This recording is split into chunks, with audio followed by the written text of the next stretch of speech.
श्री स्वामी समर्थ. जय शंकर. 15 मेला शंकर महाराजांची पुण्यतिथी आहे. वैशाख शुक्ल अष्टमीला म्हणजेच दुर्गाष्टमीला महाराजांनी समाधी घेतली. तसेच महाराजांचा प्रकट दिनही दुर्गाष्टमीलाच असतो.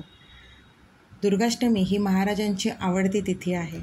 त्यामुळे दर महिन्याच्या शुक्ल पक्षातील दुर्गाष्टमीला महाराजांच्या मठात म्हणजेच पुणे येथील धनगवडीतील मठामध्ये दर दुर्गाष्टमीला विविध उपक्रम राबवले जातात. यामध्ये भजन, कीर्तन ह्या सगळ्या सेवा असतात.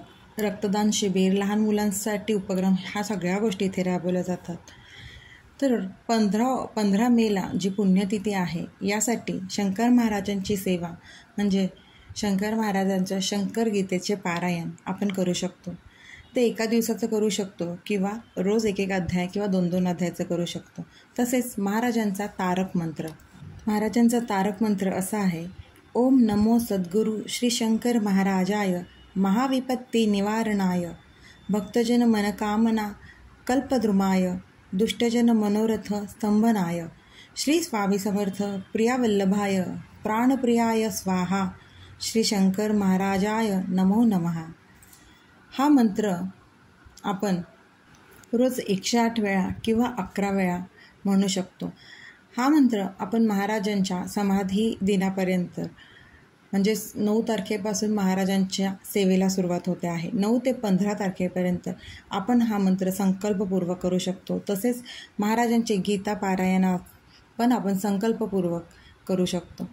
महाराजांची सेवा एक वेगळीच अनुभूती आपल्याला मिळते, एक वेगळेच अनुभव पण मिळतात.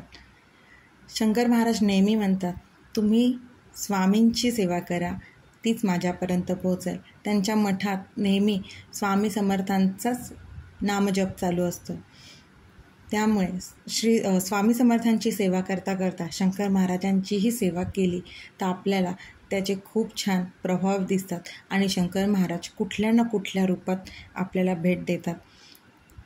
ह्या भेटीचा आनंद त्यांनी मला दिलेला आहे.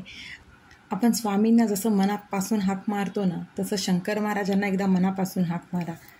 महाराज कुठल्या ना कुठल्या रूपात नक्कीच तुमच्या भेटीला येतील. त्यामुळे जमेल तशी साधी सोपी सेवा आहे शंकर महाराजांची. ही साधी सोपी सेवा करा. शंकर महाराजांचे नैवेद्य पण खूप साधे सोपे आहेत. चहा महाराजांना अतिप्रिय होता. कांदा भजी आणि दाल खिचडी ही महाराजांना अतिशय प्रिय आहे. त्यांच्या मठात दाल खिचडीचा प्रसाद हा नेहमी असतो. त्यामुळे हा नैवेद्य दाखवा.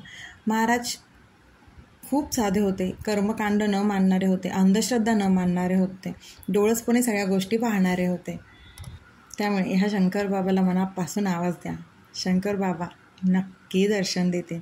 कुठल्या ना कुठल्या रूपात महाराज नक्की दर्शन देतील. श्री स्वामी समर्थ.